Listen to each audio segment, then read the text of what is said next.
Boa noite.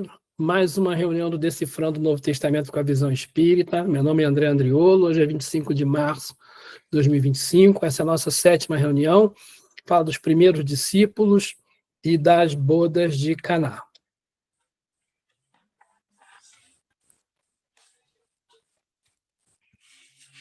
Como sempre, um esclarecimento tem que ser feito, que esse estudo é feito à luz da doutrina espírita, codificada por Allan Kardec.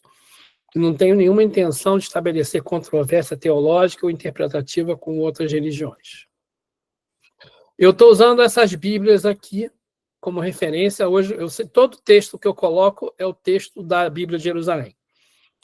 Mas eu uso os comentários da NVI, da Bíblia do Peregrino e dessa site Logos aí, que tem várias Bíblias de estudo em outras línguas também que eu uso.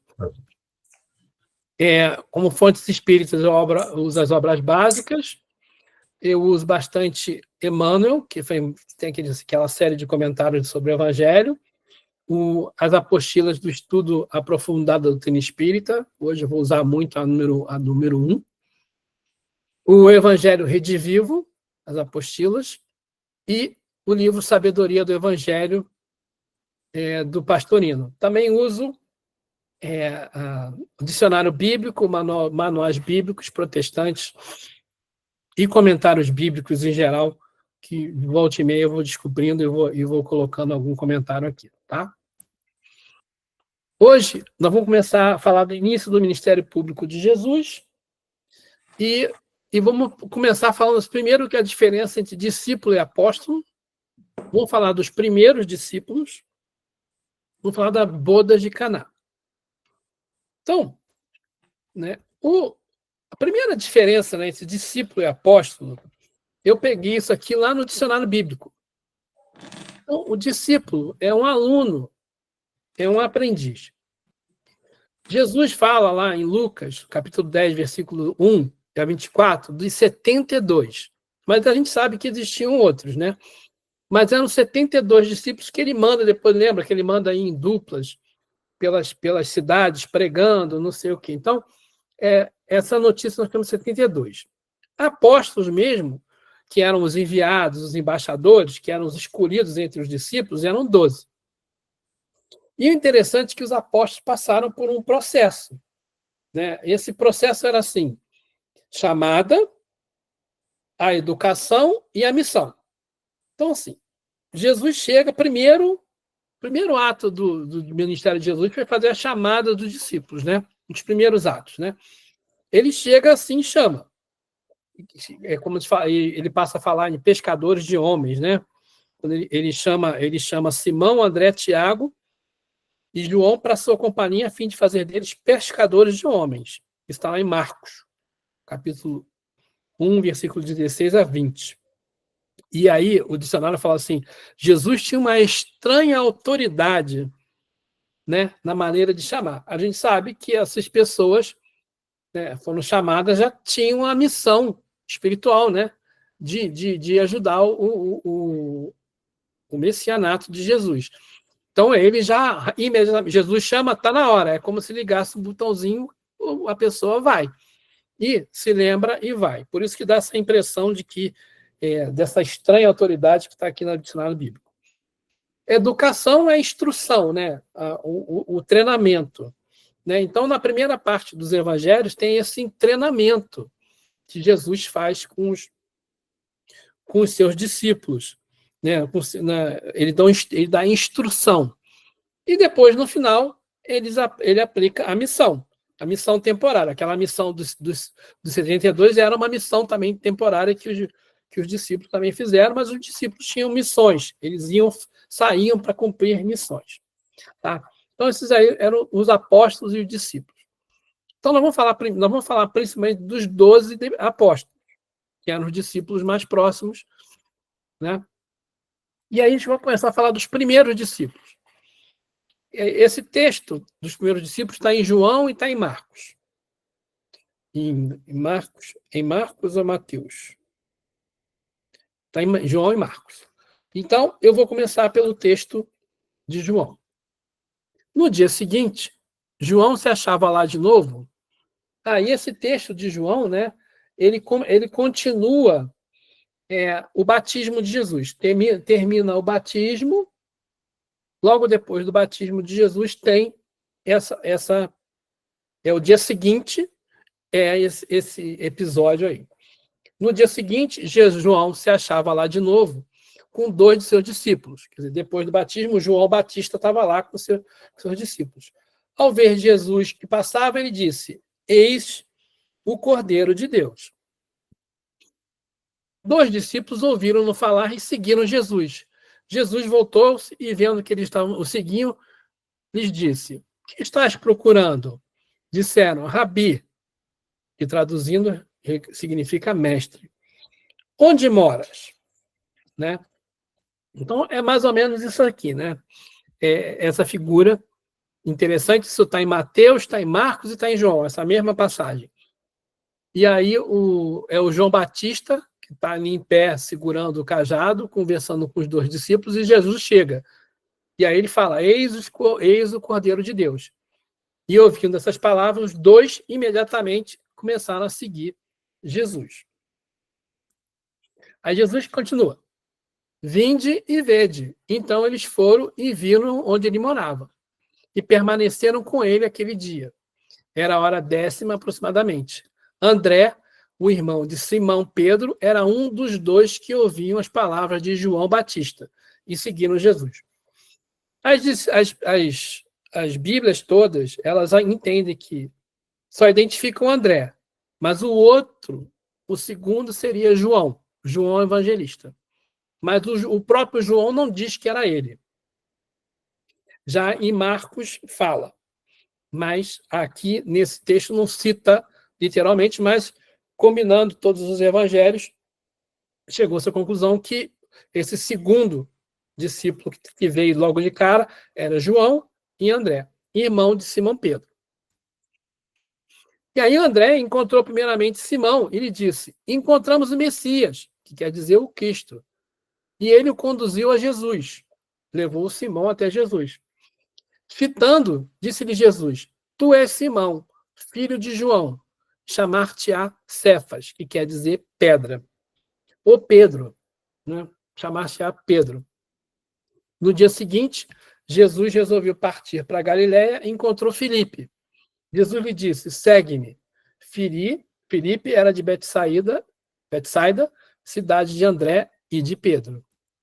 Filipe encontrou Natanael e lhe disse: Encontramos aquele de quem escreve Moisés na lei, os profetas, Jesus, filho de José, de Nazaré.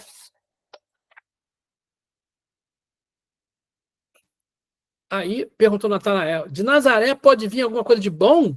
Filipe disse: Vem e vê. Jesus viu Natanael vindo até ele e disse a seu respeito: Eis um verdadeiro israelita, em quem não há fraude. Natanael disse: De onde me conheces? Respondeu-lhe Jesus: Antes que Filipe te chamasse, eu te vi quando estavas sob a figueira. Tem muita simbologia nessa história aí. Então Natanael exclamou: Rabi, tu és o Filho de Deus, tu és o Rei de Israel. Jesus lhe respondeu: Crês só porque te disse, eu te vi sob a figueira? Verás coisas maiores do que essas. Ele disse: em verdade, eu vos digo, vereis o céu aberto e os anjos de Deus subindo e descendo sobre o Filho do Homem. Então, assim, eu peço desculpas porque eu vou botar muito texto, mas eu sei que se eu só ler o texto e a pessoa não acompanhar com a Bíblia, fica mais difícil, por isso que eu coloquei o texto e li aqui. Esse é o texto bíblico inteiro sobre os primeiros discípulos. Esse texto é o texto que eu tirei da Bíblia de Jerusalém.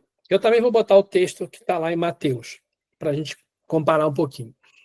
Mas uma coisa interessante, né? A gente for... eu já estou aqui com as minhas coisas, estou perdido com meus papéis. Se a gente for olhar... está aqui. O pastorino interessante, né? Esse finalzinho aí, sobre o Filho do Homem. O que significa o Filho do Homem, né? Filho do homem, essa expressão, a primeira vez que ela apareceu foi em Daniel. Daniel, lá no capítulo 7, versículo 13, ele fala assim, ele tem uma visão e fala assim, que eu vi o Filho do homem que vinha sobre as nuvens do céu. O Isaías fala, feliz o Filho do homem que compreende isso. E Jeremias afirma que o Filho do homem não habitará a Idumeia, nem a Açor, nem a Babilônia. Quer dizer, esses 3 lugares aí eram associados ao pecado. Então, o Filho do homem seria uma pessoa que não teria pecado, que não viria de nenhum lugar de pecado. Né? Então, assim, quando eu vejo isso aí, né, é Filho do homem, eu trabalhei sempre em empresa particular, né, empresa privada, e aí quando tinha alguém assim, uma empresa que tinha dono, aí chegava o filho do dono, né, esse aí é filho do homem. Falava assim, né, é o filho do homem, toma cuidado de ser filho do homem. É mais ou menos essa expressão aí, né? Mas uma coisa interessante que o Pastorino fala, porque existe uma diferença entre filho do homem e filho de mulher. Lembra que Jesus, a gente estudou isso na semana passada, Jesus fala que João Batista, dos filhos nascidos de mulher, era o maior de todos? Né? Então, ele fala que existe uma diferença nessa história. Então, Pastorino fala que quando ele se fala em filho do homem, está falando de uma pessoa, de um ser humano, que não precisa mais reencarnar, já passou por todas as reencarnações, não precisa mais nascer de mulher. Não precisa nascer de novo. Né? Não precisa mais reencarnar. Não precisa mais nascer de mulher. Então, isso aqui é o finalzinho. E Rabi, tu és o filho de Deus, tu és o rei de Israel. Isso significa, o rei de Israel significa o Messias, porque eles esperavam que o Messias, os judeus esperavam que o Messias seria um novo rei, um novo Davi, né, que viria em toda pompa e circunstância derrubar como é que se diz, o poderio romano e restabelecer Israel como uma nação forte, poderosa. Né? Então, é por aí a história dessa página aqui. Aí eu falei que vocês querem botar a história de Mateus, né? Essa história eu acho mais bonita, né? Porque esse jeito que está contado aqui, né? Está assim, lá em Mateus capítulo 4, versículo 18. Estando ele a caminhar junto ao mar da Galileia, viu 2 irmãos, Simão, chamado de Pedro, e seu irmão, André, que lançavam rede ao mar, pois eram pescadores. E disse-lhes, segue-me e eu vos farei pescadores de homens. Eles, deixando imediatamente as redes, os seguiram. Continuando a caminhar, viu outros 2 irmãos, Tiago, filho de Zebedeu, e seu irmão João, no barco com o pai Zebedeu a consertar as redes. Ele os chamou, eles deixando imediatamente o barco e o pai os seguiram.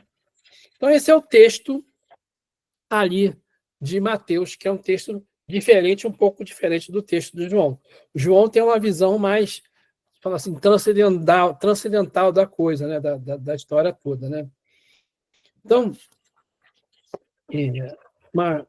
vamos começar a falar dos apóstolos. Né? Então, assim, André,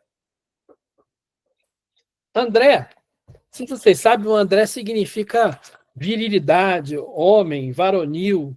Então, assim, André é... A Ivana está rindo. O que eu vou fazer? Foi minha mãe que escolheu o nome. Então, e você sabe que meu sobrenome, Andriolo, também vem de André. Então, é homem, é macho mesmo. Né? Que coisa mais misógina, não é? Mas não tem nada a ver. O nome André significa varonil, e ele era irmão de Pedro, e ele era discípulo de João Batista. Nasceu também em Betsaida, às margens do Mar da Galileia, e depois que Jesus, né, foi crucificado, apareceu de novo, ficou 40 dias na terra, depois teve a ascensão, os apóstolos começaram lá o seu trabalho de divulgação do cristianismo. E aí o André ele desenvolveu esse apostolado dele na Palestina, na Ásia Menor, na Macedônia, na Grécia e no Cáucaso. Ele, no final das contas, foi crucificado numa cruz em forma de X, chamado Crux decussata. E ele foi atado e não foi pregado, para poder sofrer mais, né, para demorar mais tempo a morrer. Porque quando você, esse tipo de morte, morre por sufocamento, porque vai quebrando, quebra os ossos e vai espremendo o pulmão e a pessoa não consegue mais respirar. Então,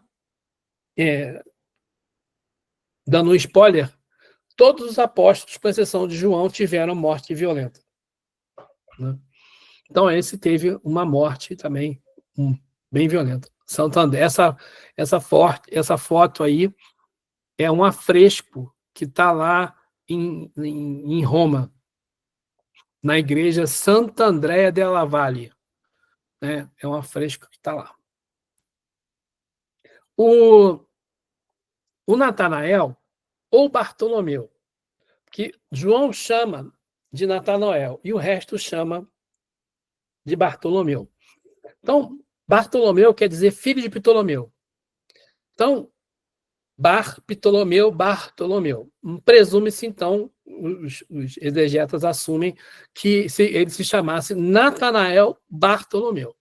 Natanael, filho de Ptolomeu. Aí virou. É o mesmo da figueira. Esse é o da figueira. De onde me conhece? Respondeu Jesus. Antes que Filipe te chamasse, eu te vi quando estava sob a figueira. O que significa, né, essa figueira, né? A figueira é uma flor que nasce para dentro. O figo, né? É uma flor que nasce para dentro. É uma flor fechada dentro dela, né? Essa é como se tivesse guardado dentro dele as qualidades espirituais e morais elevadas, né? Aí quando você abre o figo assim, né? Você abre para comer, você expõe aquele interno, né? Então, essa é uma simbologia que tem ali, né, nesse pedaço. A gente, na Bíblia, tem várias simbologias de vegetais, de plantas, de flores, por exemplo. Amendoeira. Amendoeira é o bastão lá de Arão, né, com que abre o Mar Vermelho, com que Moisés abre o Mar Vermelho, e depois, quando se colocado lá depois já estão fugindo no deserto, o bastão floresce, né? A menoraca, aquele candelabro de sete velas, né? Ele é todo feito, cada braço daquele tem 7 flores de amêndoa, de amendoeira. A amendoeira significa, ela traz esperança, renascimento, porque a amendoeira ela é parecida com o jabuticaba, né? Ela fica toda seca e daqui a pouco ela renasce de novo. Então, a amendoeira também tem essa simbologia. A romã, né? A romã representa o amor, vamos falar assim, a fecundidade, né? E a oliveira, que também é outra planta que aparece muito, significa paz, paz externa e interna, paz profunda. Então, as plantas ali, tudo isso tem uma simbologia. Lembra a história da parábola da figueira que secou? Né? Se o figo é um fruto, é uma flor que representa a espiritualidade, né? que é a espiritualidade escondida, que depois aparece quando você vai, né, comer ela, né, que é uma espiritualidade moral, né, uma elevação moral. Se ela está seca, ela não tem nem espiritualidade nem moralidade, né? Por isso que tem a parábola lá da figueira que seca. Bartolomeu teria ido pregar o cristianismo na Índia. E ele morreu por esfolamento, né, na província russa, lá em Derbente, lá na Rússia, no Daguestão, perto do Cáucaso, a mando do governador. Na Capela Sistina tem uma pintura dele segurando a própria pele com a mão esquerda e na mão direita uma foice, que foi o suplício dele, né? Cadê? Eu acho que eu botei aqui, ó. Cadê a foto? Olha, a foto dele segurando a própria pele, né? Isso aqui não é fresco da Capela Sistina, não, porque eu não consegui pegar só esse pedaço. Mas aqui ele segurando a própria pele, né? Então, coitado, mais um que sofreu aí martírio. Depois dele, Filipe. Eu nunca sei se é Filipe com E ou com I. Na Bíblia aparece com I e tem Bíblia que aparece com E. Então, às vezes eu escrevo com E ou com I. Ele também nasceu em Betsaida, Galileia, era pescador. Depois do desencarne do mestre, ficou em Jerusalém até a dispersão dos apóstolos, indo, segundo a tradição, pregar o evangelho na Frígia, recanto da Ásia Menor, ao sul da Bitínia. Evangelizou na Itureia e juntando-se a André no Mar Negro, sendo morto já muito idoso na Frígia. Alguns escritores cristãos falam que ele passou pela França, que ele pregou lá na França. Então existe uma diferença se ele foi para o lugar do Mar Negro, né, ou se ele foi lá para o sul da França. E ele foi constantemente confundido com Filipe o Evangelista, que era um diácono que evangelizava na Samaria, conforme as histórias relatadas nos Atos. Então, esse Filipe não é o mesmo Filipe Evangelista. Vai ver que naquela época, né, era igual hoje em dia, né? Tem um monte de Filipe, né? Meus filhos têm um monte de amiguinho Filipe, né? Agora, depois virou um monte de Mateus. Então, dá ver que Filipe era o nome da moda lá na época de Jesus, né? Bom, depois de Filipe, o outro que eles falam é o Simão Pedro, né? O Simão Pedro era pescador em Cafarnaum, na Galileia, era irmão de André apóstolo, e Pedro foi o nome dado por Jesus. A palavra significa pedra em grego e em hebraico, respectivamente. Então, era assim, é Pedro em uma língua e Cefas na outra, né? Mas é pedra em uma e pedra na outra. João se refere a ele como Simão Pedro. Então, a negação de Pedro, né? O Pedro, ele sofreu muito, né? Uma das experiências piores que ele sofreu está no fato dele ter negado Jesus, né? Então, a tradição evangélica nos informa que, replicando ao mestre, Pedro lhe diz que seria capaz de dar a própria vida por ele. Ouvindo essa afirmativa, o Cristo fala: em verdade eu te digo que essa noite, antes que o galo cante, me negará 3 vezes. Né? Isso aí, essa negação de Pedro, eu estava estudando sobre isso. Por que ele negou? Né? O Jorge Alará, ele tem vários palestras na internet, e tem um estudo que ele está fazendo sobre o depois do cristianismo. Ele estuda o ano 1, século I, século II, século III. E também eu usei esse livrinho aqui, chama Depois de Jesus. O que o pessoal fala, esse livro aqui não tem nada a ver de espiritualista, tá? Não é nem religioso, não, mas é óbvio que cita fontes religiosas. Mas todo mundo é unânime em dizer que se Pedro tivesse não negado Jesus, ele tinha morrido também. E ele tem uma missão grande. Né? Pedro tem uma grande missão. O Pedro vai ser o líder. Então ele não podia morrer. Né? A teologia católica afirma que o Pedro era fundador da Igreja de Roma, cristã de Roma. E até consideram ele o primeiro Papa. A gente simbolicamente pode admitir isso, mas só que em fatos históricos, Pedro não podia ter fundado a Igreja Católica, porque a Igreja Católica só surgiu lá no Concílio de Nicéia em 365 depois de Cristo. Mas depois da morte de Jesus, ele se despontou como líder dos 12 apóstolos, aparecendo praticamente em todas as narrativas evangélicas. Então Pedro era um grande líder, né? Ele foi morto em Roma, crucificado de cabeça para baixo, no ano 64 depois de Cristo, durante a perseguição feita por Nero aos cristãos. Essa foto aí é uma foto de uma pintura de um Caravaggio que está na igreja Santa Maria del Popolo, em Roma, a crucificação de São Pedro, né? E o Caravaggio ele era bem impressionista, as diferenças de luz e sombra dele eram maravilhosas, né? Muito realista. Bom, e aí, por que ele escolheu esse tipo de crucificação? Ele mesmo escolheu essa morte, né? Porque ele não se julgava digno de morrer do mesmo jeito que Jesus morreu. E então ele preferiu ser crucificado de cabeça para baixo. Essa figura, essa foto aqui, é no pintor belga, também na época do renascentismo, chamado Pieter Peterès. Né? Também é uma imagem bastante forte. Né? E aqui é uma foto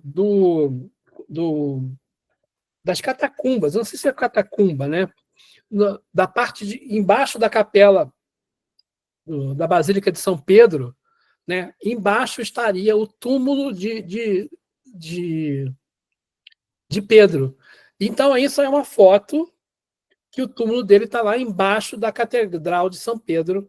Então, essa é uma foto da Catedral da parte de baixo, onde seria o túmulo dele. Eu não sei se se realmente ele está enterrado ali, mas isso aqui são os documentos que eu tenho. E assim, eu tive a oportunidade de visitar lá a Catedral de São Pedro no Vaticano, mas eu não tive oportunidade de visitar as catacumbas. Pode conseguir visitar, mas tem que agendar com tanta antecedência que eu nem sabia. Quando eu descobri que eu ia viajar para lá, eu já estava tudo lotado, então eu não consegui ver isso aí.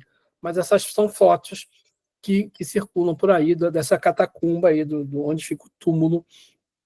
Mas eu acho que quando você anda nas catacumbas não se vai até o túmulo, não, que é bem fundo, ao túmulo de São Pedro. Então, uma curiosidade aí. Né? Então, esses são os 4 primeiros discípulos. Todo mundo, os estudiosos da Bíblia, falam que teria João também aí, que o João seria aquele outro. Né? Lembra quando Jesus chega lá na primeira narrativa de João, que ele chama dois, que vem um mais André, que seria o João? Bom, eu não incluí ele aqui nessa descrição, porque senão vai ficar só falando de apóstolo. Outra vez, na semana que vem, a gente vai falar de mais 4 apóstolos e depois a gente fala de mais 4 até completar os 12. Né? Então, as bodas de Caná, que é a sequência do texto de João dos primeiros discípulos. Né? E aí fala assim, no terceiro dia, houve um casamento em Caná, na Galileia, e a mãe de Jesus estava lá. Jesus foi convidado para o casamento e seus discípulos também. Ora, não havia mais vinho, pois o vinho do casamento havia acabado. Então a mãe de Jesus chegou para ele e falou: eles não têm mais vinho. Né?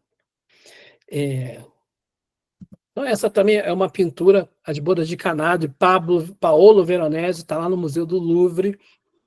Né? É engraçado que eles pintam como se a festa inteira estivesse olhando para cá, né? Em vez de ficar todo mundo um olhando para o outro, fica todo mundo vendo televisão, né? Devia ter um telão aqui, alguma coisa assim. Mas essa representação do Paolo Veronese da festa, né? Um mesão em forma de U, né? Um pessoal com os alaúdes tocando, né? Fazendo música, um monte de gente andando para cá e para lá servindo o povo, né? Gente em volta, pessoal olhando das sacadas, porque deve ter sido uma festão, segundo essa visão do Paolo Veronese. E Jesus ali no meio, né? Com a sua auréola ali, em destaque ali no meio, na imagem dele. E o pessoal colocando o vinho, né? Não sei se dá para ver aqui, né? Colocando o vinho, as ânforas de vinho, transferindo dessas ânforas de pedra para uma pequenininha para ir servindo de copo em copo em cima das mesas. Bom, aí, vamos lá. Acho que eu já acabei esse livro aqui, vou passar para esse aqui. Continua aqui. Responde Jesus: que queres de mim, mulher? Minha hora ainda não chegou. Quer dizer, a Maria falou para ele, a mãe de Jesus falou para ele e falou assim: eles não têm mais vinho. Aí Jesus responde: que queres de mim, mulher? Minha hora ainda não chegou. Esse versículo em particular, alguns estudiosos protestantes afirmam que esse versículo aí confirma que não se deveria tratar Maria como uma santa, como se fosse quase uma deusa, né? Assim, condenando a adoração a Maria. Mas, estudando isso, né? Primeiro, o texto, que queres de mim, mulher? Isso, na época, isso foi escrito, sei lá, há 2000 anos atrás. E esse mulher aí podia significar senhora. Que queres de mim, minha senhora? Né? O mulher aí não tem um sentido pejorativo como tem hoje, né? Que parece que é uma coisa forte. E minha hora não chegou, né? Interessante, o Pastorino fala sobre o minha hora não chegou. Qual era a hora de Jesus? Minha hora não chegou. O que é a hora de Jesus? A hora de Jesus era o momento de começar, como eu falasse, de começar a sua missão carismática, né? A sua missão messiânica, né? Seria essa o significado dessa coisa aí. Mas Maria, ela não está nem aí. Mãe é mãe, né? Mãe, quando manda fazer, a gente tem que fazer e pronto. Falou, sua mãe disse ao sermente, faz o que ele mandou fazer. Né? Maria sendo mãe. E manda, né, o pessoal fazer. Né? E aí o que acontece? Havia ali 6 talhas de pedra para a purificação dos judeus. Talha, aquele vasilhame, lembra que eu mostrei aquela foto, naquela foto do pessoal virando a talha de pedra? Cada uma contendo 2 ou 3 medidas. Jesus lhe disse, encheis as talhas d'água. Eles encheram até a borda. Então Jesus disse, tirai agora e levai ao mestre-sala. E eles levaram. Então, né? Imagina ali as 6 talhas, né? Estão aqui, as 6 talhas.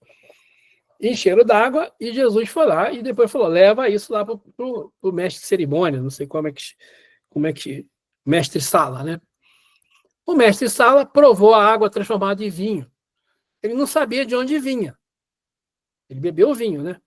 Mas sabia que os serventes haviam retirado a água. Chamou o noivo e disse, todo homem serve primeiro o vinho bom. E quando os convidados já estão embriagados, serve o inferior. Tu guardaste o vinho bom até agora. Então, essa é a historinha das bodas de Caná, né? Então, assim, tem um monte de simbologia aí também. O princípio dos sinais. Do mesmo jeito que Moisés, lá em Êxodo, capítulo 4, versículo de 1 a 9, né, Deus conversando com Moisés fala que daria para ele sinais. Que se o povo, quando vai libertar o povo do Egito, né, quando Moisés chega para o faraó e vai falar para ele libertar o povo do Egito. Aí Moisés fala, mas o cara não vai liberar. Não, eu vou te dar uns sinais. Né? E começam os sinais, e os sinais vão piorando, vão virando as pragas, e até o pessoal sair de lá. E o Jesus, como Moisés, Jesus também tem que realizar sinais. Então, alguns sinais. A água... isso no Evangelho segundo João, né, no texto de João, ele fala, este foi o primeiro sinal. Tá? E aí, a água em vinho. Este foi o primeiro sinal. Depois, a cura do funcionário real. Lá em João, capítulo 4. Ele fala, esse foi o segundo sinal. A cura do paralítico no tanque. Esse também João fala, mais um sinal. Multiplicação dos pães, outro sinal. A cura do cego de nascença, outro sinal. E a ressurreição de Lázaro, mais um sinal. Então, esses seis sinais. E aí, Jesus fala para João, lá no versículo 4, capítulo 48. Se vocês não viram os sinais, não vão acreditar, né? Por isso que eu vou ter que fazer sinais. Mas viram que foram 6 sinais. Se a gente contar desde o chamado de André, é o 6º dia depois, né? Esse é o 6º dia. A boda de Canaã acontece 6 dias depois da chamada de André. O dia 6 é o dia da criação do ser humano. Jesus manda encher 6 talhas de pedra com água. São 6 sinais. 6 é o número do homem, né? O filho do homem que não precisa mais reencarnar. Então, tudo tem uma simbologia aí. No Livro dos Espíritos, lá no Prolegômenos, esse slide aqui é lá do nosso estudo do Antigo Testamento, né? Fala assim: porás no cabeçalho do livro a cepa que te desenhamos, porque é o emblema do trabalho do Criador. Aí se acham reunidos todos os princípios materiais que melhor podem representar o corpo e o espírito. O corpo é a cepa, o espírito é o licor. A alma, ou espírito, ligado à matéria, é o bago. Se você lembra que a pessoa que estuda, né, o espiritismo, né, tem sempre essa ideia da cepa, né? O espiritismo traz essa cepa aqui, ó. Dá para ver bem a cepa aqui, né? Essa cepa está desenhada no início, lá nos prolegômenos, no teto, na parte de cima do texto. Na questão 88, Kardec pergunta assim: os espíritos têm forma determinada, limitada e constante? Para vós, não. Para nós, sim. O espírito é, se quiserdes, uma chama, um clarão ou uma centelha etérea. Então a gente sabe, Kardec vai falar em outras questões, que a gente tem um corpo espiritual, né? Ele chama de perispírito, né? Que ele compara isso com os vegetais, igual, por exemplo, o abacate. O caroço seria o espírito, aquela parte que a gente come, aquela parte amarela, é o perispema ou perispírito, e a casca, o corpo, né? Então, assim, essa é a divisão que Kardec faz didaticamente para mostrar como é dividido o ser humano. Ele está falando do espírito aí, a centelha, a essência, espírito, essência. Para vós, então, os espíritos têm forma determinada, limitada, constante? Para vós, não. Para nós, sim. O espírito é, se quiserdes, uma chama, um clarão, ou uma centelha eterna. Aí ele pergunta: essa chama ou centelha tem cor? E alguém sabe a resposta? Alguém dá qual deve ser a cor do espírito, da essência? Tem uma cor que, para vós, vai do escuro ao brilho do rubi, conforme o espírito é mais ou menos puro. Então, o espírito mais puro tem a cor, né, a essência, tem a cor de um rubi. O menos escuro, ele é mais escuro. E aí Kardec faz um comentário nessa pergunta aí, ele fala assim: representam-se comumente os gênios como uma chama ou uma estrela na testa. É uma alegoria que lembra a natureza essencial dos espíritos. Colocam-no no alto da cabeça porque aí está a sede da inteligência. Então, rubi. Qual é a cor do vinho? Olha a cepa aí, né? Olha a cepa desenhada. Então, né? E o Jesus está aí falando, né? Quando você coloca assim, você tem que é os vasilhames de pedra. E dentro do vasilhame tem água, que depois se transforma em vinho. Então, a pedra seria ali a matéria, né? O corpo físico, vamos falar assim. A água seria o espírito, né? Representaria a gente espírito ainda simples e ignorante, espírito ainda inferior. E o vinho é o espírito transformado, né? É o espírito transformado, liberto da matéria, né? Um espírito puro, um espírito já livre de impurezas, um espírito bom, né? Então, quando se fala em transformar água em vinho, é a gente sair de um estado espiritual simples, inferior, partir para um estado espiritual mais elevado. E aí o que ele fala, né? Passar do vinho velho, inferior, para o vinho novo. E o mestre, né? Acho que ele fala mestre Sala, não sei se é esse o nome que ele usa, né? O mestre de cerimônias, mestre Sala. O mestre Sala, ele fala: parabéns para você, porque normalmente todo mundo coloca o vinho bom no início, aí o pessoal fica bêbado, não percebe mais que vinho que tem, né? E pode mandar o vinho ruim para o final, porque o vinho bom custa mais caro que o vinho ruim. Mas não, você guardou o vinho bom para o final, porque a gente precisa transformar o vinho ruim em vinho novo, novo e bom. A gente precisa sair de água para vinho, mudar da água para o vinho. Sairmos de espíritos simples e ignorantes para espíritos evoluídos, libertos da matéria, que é o que eu sempre falo, né, o nosso verdadeiro objetivo, né? Nos livrarmos do problema da matéria. Porque quando estamos na matéria, nós somos sujeitos aos problemas da matéria, né? Você tem que sentir dor, fica doente, você tem que operar, você tem que tomar remédio, você, né, assim, fica mais velho, né? E tem os problemas naturais de você ter que estar encarnado. Quando você vai se libertando das coisas materiais, você não vai precisar mais encarnar.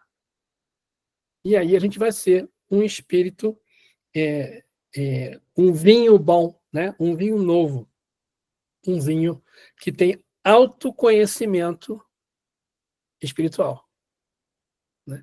Outra coisa que a gente pode interpretar também nesse texto, né, quando fala assim, acabou o vinho, né, na festa, acabou o vinho, acabou todo o conhecimento espiritual, né, o Pastorino fala sobre isso, né? Acabou o conhecimento espiritual, acabou tudo, né? Por que será que acabou tudo? Porque as pessoas ali estão muito presas à materialidade, então não tem mais espiritualidade, se você considerar que o vinho considera a espiritualidade. Então a gente representa a espiritualidade. Nós temos como objetivo, todos nós, evoluir, né? Deixarmos de ficar muito focado na pedra, na matéria, aí passamos a pensar um pouco no espírito, na água, mas a gente precisa evoluir para que a gente se torne vinho, aquele espírito já totalmente liberto da matéria. Tá bom? Para semana que vem, vamos continuar em João, capítulo 2 e capítulo 3.